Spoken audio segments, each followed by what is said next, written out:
ओम नमः शिवाय। नमस्कार। आज हम लोग लग्न के स्वामी का जन्म कुंडली के 12वें भाव में क्या प्रभाव होता है, इस बारे में चर्चा करेंगे। जैसा कि आपको पता है कि हमारी जन्म कुंडली में 12 भाव होते हैं और वो 12 भाव अलग-अलग चीज़ों से जुड़े होते हैं। जैसे अगर आज हम लोग लग्न की चर्चा कर रहे हैं, तो सबसे पहले हमें जान लेना चाहिए कि हम लग्न से किन-किन चीज़ों का विचार करते हैं। अगर आपको एस्ट्रोलॉजी की बेसिक नॉलेज है तो आपको ये बात पता होगी कि लग्न हमारी पर्सनैलिटी को शो करता है। लेकिन सिर्फ पर्सनैलिटी नहीं, इसके अलावा अन्य भी चीज़ें हैं जो हम लोग लग्न से विचार करते हैं। जैसे शरीर की दुर्बलता, शरीर आपका दुर्बल है या पुष्ट है, शरीर का रंग, यानी लग्न को देखकर काफ़ी कुछ ये पता चल जाता है लग्न में कौन सा ग्रह है या लग्न में किस प्रकार के ग्रहों का प्रभाव है, जिससे ये मालूम चल जाता है कि व्यक्ति का रंग कैसा होगा। इसके अलावा उसकी आकृति, क्लेश, रूप, आयु, आयु का प्रमाण, आरोग्य, शरीर लक्षण, अवस्था, सुख दुख। इसके अलावा अगर बात करें तो चेहरा, सिर, इस तरह की चीज़ों का विचार लग्न भाव से किया जाता है।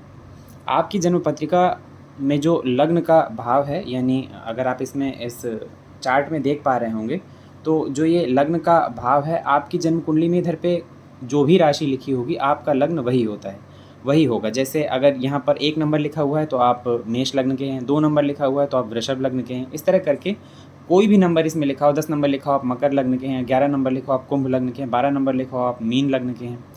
तो लग्न और फिर इसके बाद हमारा लग्न जो होता है, यानी लग्न में जो राशि लिखी है उसका भावपति। जैसे मेष लग्न की जन्म पत्रिका है तो मेष लग्न और मेष राशि के स्वामी बनते हैं मंगल। तो यानी आपका लग्न मेष लग्न के स्वामी बने मंगल। आपको देखना है कि वो मंगल जन्म कुंडली के 12 भाव में से किस भाव में जाके बैठे हैं। तो चलिए एक एक करके हम लोग शुरू करते हैं। सबसे पहले हम लोग बात करेंगे लग्न की, यानी लग्न का स्वामी अगर लग्न में ही हो तो प्रभाव कैसा होगा। तो लग्न का स्वामी अगर लग्न में ही स्थित है, ये जन्म कुंडली के लग्न की सबसे अच्छी स्थिति है। अच्छी स्थिति इस वजह से क्योंकि ज़्यादातर मामलों में लग्न का स्वामी जब लग्न में बैठता है तो वो कोई ना कोई महापुरुष योग लगा देता है। अगर वो महापुरुष योग ना भी लगाए तो जब राशि का स्वामी अपनी राशि में अच्छे भाव से संबंध बनाता है तो वो अपना पूरा रिजल्ट देने लगता है। उसकी अवस्था थोड़ी बहुत ऊपर नीचे भी हो, लेकिन तब भी उसके रिजल्ट में कोई कमी नहीं आती। अगर लग्न और लग्नेश दोनों पाप प्रभावों में ना हो, यानी मतलब उनके ऊपर पापक ग्रहों का प्रभाव ना हो, तो ऐसा जातक बहुत शक्तिशाली माना जाता है, आंतरिक रूप से भी और बाहरी रूप से भी। आपने बहुत सारे लोगों को देखा होगा, फिजिकल रूप से वो थोड़ा कमज़ोर भी हों, यानी वो दुबले पतले भी दिखाई देते हों, लेकिन जब कर्मठता की बात आती है, यानी काम करने की स्ट्रेंथ की बात आती है, तो ऐसे लोग बहुत अच्छी मेहनत कर ले जाते हैं। दूसरा, ऐसे लोग बहुत कॉन्फिडेंट होते हैं। इन लोगों का जो नेचर होता है, ऐसे नेचर वाले इनका जो इरादे होते हैं, यानी जो इन्हें करना है वो अपने मन का ही करेंगे। भले ही वो आपकी बातें या दूसरों की बातें सुन लें, लेकिन लास्ट में जब डिसीज़न लेने की बारी आती है तो ये वही करते हैं जो इनको करना होता है, यानी जो इनका मन कहता है ये वही करते हैं। तीसरा, इनको ये क्योंकि लग्न का स्वामी जब लग्न से संबंध बनाता है तो ऐसा व्यक्ति क्या होगा, अपनी पर्सनैलिटी में सबसे ज़्यादा ध्यान देगा। ऐसे लोग अपने ऊपर सबसे ज़्यादा ध्यान देते हैं, इसलिए अपने सपने को पूरा करना इनकी फर्स्ट प्रायोरिटी होती है। ऐसे लोग अपने, यहाँ तक कि अपने परिवार वालों के लिए कुछ करना होगा उससे पहले भी ये देखेंगे कि इनको क्या करना है, यानी अपना जो इनका डिसीज़न होता है उसमें सबसे ज़्यादा ये फोकस करते हैं। इसके बाद अलावा बात करें तो ये कॉन्फिडेंट होने के साथ अपना ध्यान सबसे ज़्यादा रखते हैं, यानी परिवार वालों से तो ये जुड़े होंगे लेकिन उसके साथ ही अपना भी ध्यान रखेंगे, यानी इनके खुद के सपने, इनका खुद का पैशन, उन चीज़ों के लिए इनका जो इरादा होता है वो कोई जल्दी डिगा नहीं पाता। तो लग्न का स्वामी अगर लग्न में है तो ये सबसे अच्छी स्थिति है। ऐसा व्यक्ति देखने में भी अगर लग्न में शुभ ग्रहों का प्रभाव है, जैसे शुक्र, जैसे बुध या जैसे गुरु, तो ऐसा व्यक्ति देखने में भी आकर्षक होगा, सुंदर होगा।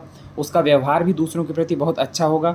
और यदि लग्न में पापक ग्रहों का प्रभाव है तो भी ऐसा नहीं है कि जब तक देखने में अच्छा नहीं होगा, लेकिन उसके स्वभाव में चेंजेस आ जाएंगे। यहाँ एक बात आप याद रखिएगा कि जन्म कुंडली में जो हम 12 भाव की चर्चा कर रहे हैं, इन भावों में अगर जो भावाधीश यानी जो भाव का अधिपति है उसकी राशि चेंज होगी तो उसके प्रभाव में भी काफ़ी चेंजेस आ जाएंगे। तो बात हम लोगों ने लग्न में बात किया, अब हम लोग बात करते हैं कि अगर लग्न का स्वामी द्वितीय भाव में है। द्वितीय भाव यानी ये दूसरा भाव, यहाँ पर अगर लग्न का स्वामी बैठा होगा तो ये भाव किस चीज़ का है, ये भाव धन भाव है। इस द्वितीय भाव से धन का विचार करते हैं, द्वितीय भाव से वाणी का विचार करते हैं, द्वितीय भाव से आपकी फैमिली का विचार करते हैं, यानी कुटुंब का विचार करते हैं। व्यक्ति का लग्न अगर द्वितीय भाव से जुड़ जाए तो ऐसा व्यक्ति का जो झुकाव होगा वो अपने परिवार वालों के लिए ज़्यादा होगा।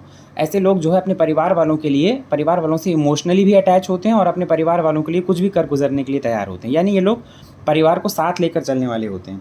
अब क्योंकि ये भाव धन का भी है, तो व्यक्तित्व का धन से जुड़ जाना, यानी आपकी पर्सनैलिटी का धन भाव से जुड़ जाना, ये भी शो करता है कि ऐसा इंसान ज़िंदगी भर पैसे के पीछे भागेगा।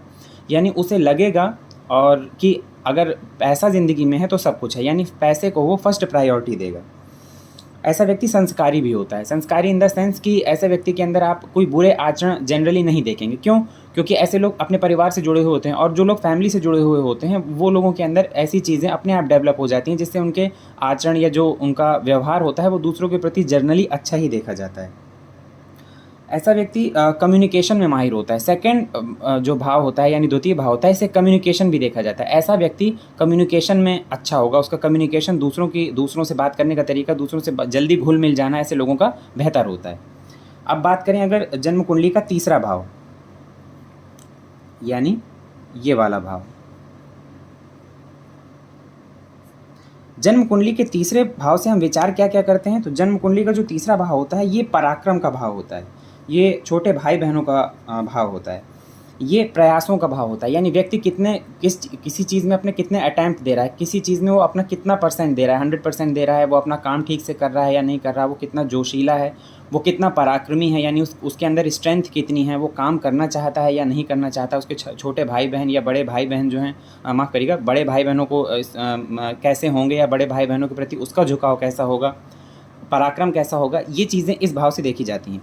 पर्सनैलिटी का यानी व्यक्तित्व का तीसरे भाव से जुड़ जाना शो करता है कि इंसान, एक चीज़ तो कन्फर्म है कि ऐसा इंसान मेहनती होगा, यानी वो अटैम्प्ट देने में कभी पीछे नहीं होगा। उसे ये नहीं लगेगा कि मैंने 2 बार प्रयास किया, ये काम नहीं हुआ तो मैं काम को छोड़ दूँ। दूसरा, ऐसा व्यक्ति अपने शौक़ पूरे करने का बहुत जोश रखते हैं। ऐसे व्यक्ति को लगता है उनके शौक़ जो हैं, यानी जो भी उनका पैशन है वो उनको पहले काम करना चाहिए, यानी अपने शौक़ के पीछे इंसान ज़िंदगी भर भागता रहता है। ऐसा व्यक्ति थोड़ा मनमौजी टाइप का होता है।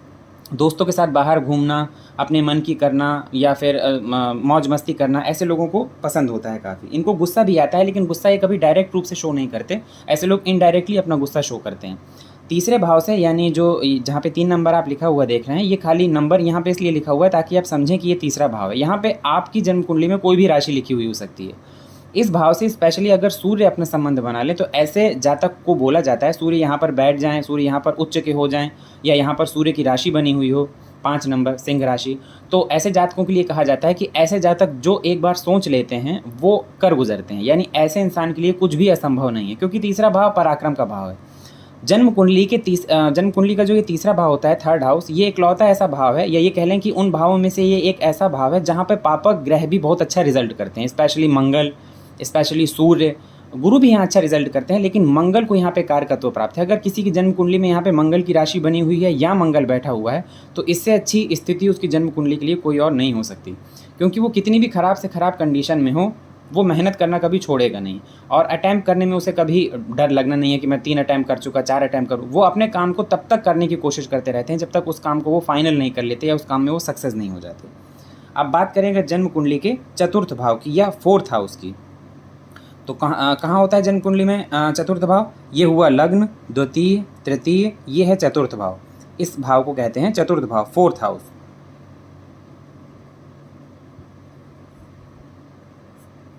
लग्नेश का चतुर्थ भाव से संबंध बना लेना भी एक प्रकार का बहुत अच्छा राजयोग माना जाता है।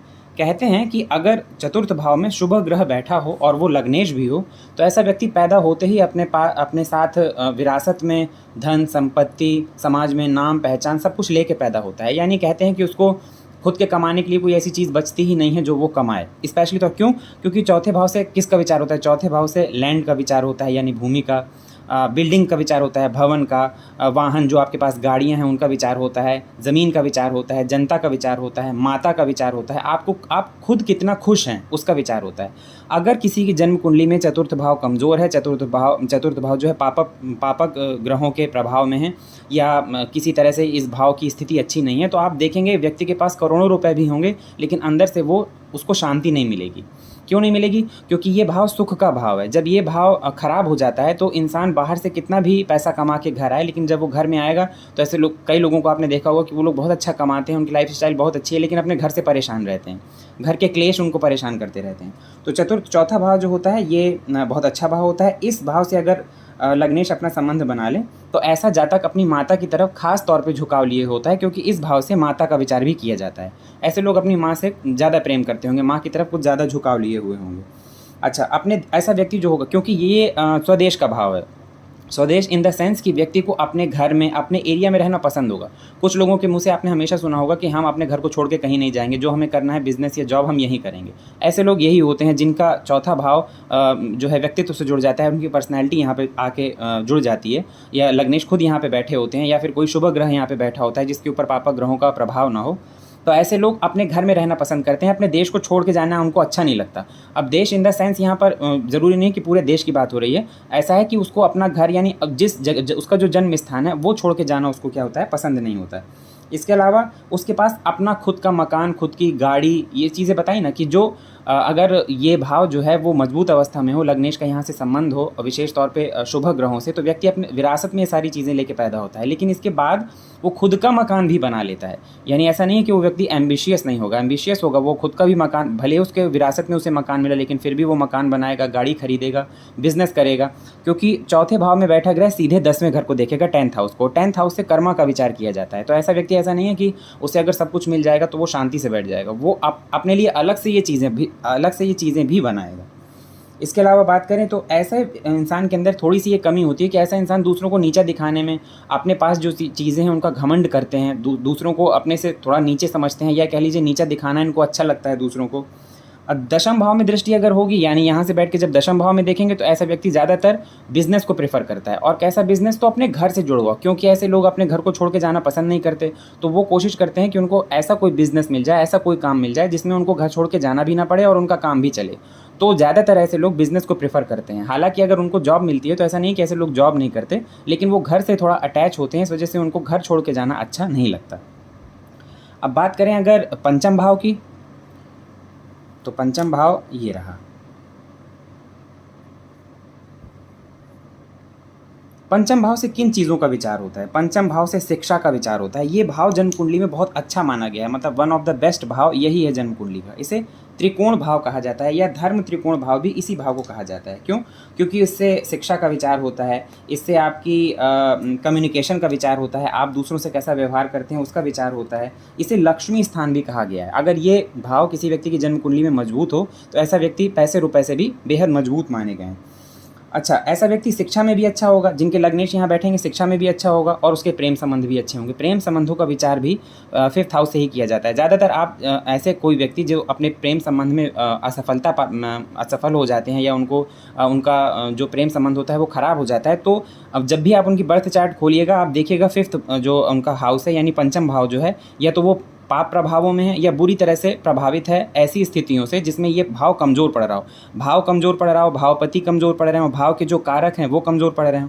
भाव तो हुआ पंचम, भावपति यहाँ पे जो राशि लिखी है उसके स्वामी हुए भावपति, और भाव कारक। पंचम भाव में कौन से भाव कारक होते हैं? यहाँ देवगुरु कारक होते हैं। अब देवगुरु भी अच्छी स्थिति में नहीं है, ये जो इस भाव में ग्रह बैठा है वो भी अच्छी स्थिति में नहीं है, इसमें राहु केतु शनि मंगल इस तरह के जैसे ग्रहों का प्रभाव है, तो फिर ये भाव क्या हो जाएगा? कमज़ोर हो जाएगा। लेकिन अगर कमज़ोर नहीं है तो व्यक्ति बहुत शिक्षित होगा, बहुत इंटेलिजेंट होगा। स्पेशली अगर यहाँ से बुध का संबंध बन जाए और बुध अच्छी स्थिति में हो, ऐसा व्यक्ति बहुत अच्छा मैथमेटिशियन होगा, साइंस उसको बहुत अच्छी लगेगी, बहुत अच्छा शिक्षा हासिल करेगा। यानी शुरुआत से ही जो ब्राइट स्टूडेंट होते हैं, क्लास में सबसे फ्रंट बेंच में बैठते हैं, वो ऐसे ही स्टूडेंट होते हैं जिनका ये 5th हाउस जो है अच्छा होता है, यानी अच्छे प्रभावों में होता है। ऐसे लोगों को दौलत और शोहरत कहते हैं, दोनों चीज़ें मिलती हैं। अच्छा, अगर व्यक्ति यहाँ पे व्यक्तित्व बैठा है, यानी यहाँ पे लग्नेश बैठे हैं, तो ऐसा व्यक्ति थोड़ा सा इमोशनल होगा। और यही स्थिति होती है कि अगर कुंडली का पंचम भाव खराब है और व्यक्ति इमोशनल है, तो ज़्यादातर जो प्रेम संबंध होते हैं उसमें व्यक्ति को धोखा खाने के चांसेस भी ज़्यादा होते हैं। अगर यहाँ पे पापक ग्रहों का प्रभाव है, जैसे मंगल, जैसे शनि, या फिर राहु केतु, इस टाइप के अगर ग्रह यहाँ पे बैठे हैं, तो यहाँ पे स्थिति अब उलट जाएगी। ऐसा व्यक्ति पढ़ाई भी उसको मतलब मुश्किल हो जाएगी। ऐसे व्यक्ति को पढ़ाई में भी, शुरुआती शिक्षा में भी दिक्कत पड़ेगी। इसके अलावा प्रेम संबंधों में भी उसको असफलता हाथ लगेगी। अगर स्त्री हैं और ये भाव जो पंचम भाव है ये बेहद कमज़ोर है और पापक ग्रहों के प्रभाव में है, तो संतान प्राप्ति में यानी बाद में बच्चे होने में प्रॉब्लम होती है। और फर्स्ट जो मतलब पहला गर्भ होता है वो भी यहाँ पर अगर कोई पापक ग्रह है तो वो खराब करने का काम करता है। तो पांचवां ग्रह वैसे बहुत अच्छा भाव है कुंडली का, बहुत अच्छे भाव में, जैसे ये त्रिकोण है, नवम भाव को त्रिकोण कहते हैं। तो पांचवां भाव बहुत अच्छा है, बस शर्त इतनी है कि यहाँ पर जो आपके लग्नेश बैठे हैं वो पाप प्रभावों में नहीं होने चाहिए। अब बात करते हैं छठवें भाव की।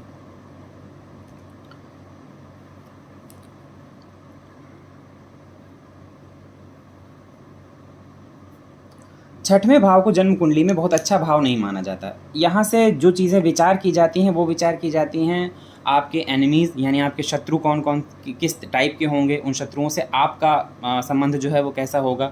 इसके अलावा बीमारियों का विचार किया जाता है कि आपको अपने जीवन काल में किस टाइप की बीमारियाँ होंगी। और इसके अलावा कर्ज़े का विचार यहाँ से किया जाता है कि इंसान कितने कर्ज़ में होगा, किस टाइप से वो कर्ज़ लेना, मतलब उसको अपनी लाइफ में किस टाइप से कर्ज़ उसने लिया है या वो कर्ज़ में फंस सकता है या नहीं, इन भावों का विचार। लेकिन अगर ये वैसे यहाँ पर छठवें भाव में जो शत्रु माफ़ करिएगा पापक ग्रह होते हैं वो बहुत अच्छा रिजल्ट करते हैं। स्पेशली यहाँ पर सूर्य हों, यहाँ पर मंगल हों, यहाँ पर स्पेशली शनि हों, तो प्रबल शत्रुहंता योग का निर्माण करते हैं। ऐसे लोगों के सामने उनके शत्रु टिक नहीं पाते, लेकिन फिर भी लग्नेश का यहाँ से संबंध बना लेना बहुत अच्छा नहीं माना जाता। ऐसे व्यक्ति को छोटी मोटी बीमारी पड़ी रहेंगी। ऐसे व्यक्ति को आप देखेंगे किसी न किसी पछड़े में वो फंसा रहेगा, किसी न किसी प्रॉब्लम में उसकी लाइफ, उसकी प्रॉब्लम, छोटी मोटी प्रॉब्लम से उसकी लाइफ जो है घिरी रहेगी। छोटी मोटी बीमारियाँ, ऐसी बीमारियाँ जो शायद बहुत देखने में बहुत नॉर्मल लगें, लेकिन उससे बहुत ज़्यादा प्रॉब्लम होगी। कंपटीशन, अगर ये भाव मजबूत है तो ऐसा व्यक्ति कंपटीशन में बहुत सफलता हासिल करता है। हर टाइप के कंपटीशन में ऐसा व्यक्ति जो होता है वो सफल हो जाता है। इसके अलावा पाप ग्रह हो तो शत्रुहंता योग तो बनता ही है। इस भाव से ननिहाल को भी देखा जाता है, यानी आपकी मम्मी का जो परिवार है, आपकी मम्मी की जो फैमिली है, आपके जो नानी का घर है, वो भी इस भाव से देखा जाता है। अगर ये भाव अच्छा है तो आप उनकी फैमिली में भी सबको अच्छा मानिए, यानी अच्छी स्थिति में मानिए। और अगर ये भाव ख़राब है तो आप ये मान सकते हैं कि ननिहाल पक्ष जो होगा वो भी थोड़ा कमज़ोर पड़ रहा होगा। यहाँ पर जब लग्नेश बैठते हैं और वो पापक ग्रहों के प्रभाव में ना हो तो ऐसे व्यक्ति का अपने ननिहाल यानी नाना के घर, जो घर का जो नाना का जो घर होता है, वहाँ से ऐसे व्यक्ति का बहुत अच्छा झुकाव होता है। ऐसे व्यक्ति को आप देखेंगे अपने नाना पक्ष से ज़्यादा जुड़ा हुआ होगा। तो जन्म कुंडली के छठवें भाव में भी ग्रह अच्छा माना जाता है, लेकिन लग्नेश होकर अगर यहाँ पर कोई ग्रह बैठ रहा है तो उसका रिजल्ट बहुत अच्छा नहीं देखा गया। अगर लग्नेश खुद षष्ठेश हैं तो फिर कोई दिक्कत नहीं है, लेकिन तब भी छोटी मोटी परेशानियाँ ऐसे जातक को लगी रहेंगी। लेकिन अगर लग्नेश के अलावा कोई पापक ग्रह जैसे शनि है अच्छी स्थिति में यहाँ पे बैठे हैं तो प्रबल शत्रुहंता योग बनाएंगे, यानी प्लस पॉइंट यहाँ पर हैं। लेकिन प्लस पॉइंट कब है? जब कोई पापक ग्रह अच्छी स्थिति में यहाँ से संबंध बनाए।